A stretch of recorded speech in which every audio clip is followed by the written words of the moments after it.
Dave Schultz for 103.7 The Game at Alex Box Stadium, where the LSU Tigers rally for a 2-1 victory over Mississippi State.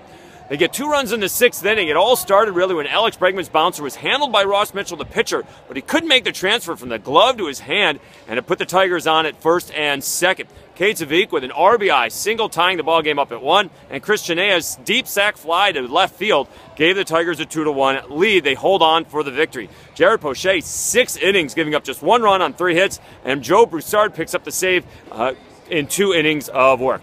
Tigers go for the sweep on Sunday. First pitch is at 1. Pregame is at 12:30. You can hear all the action on 103.7 The Game. Once again, the final score from Alex Box Stadium: Tigers defeat the Bulldogs 2-1. For 103.7 The Game, I'm Dave Schultz.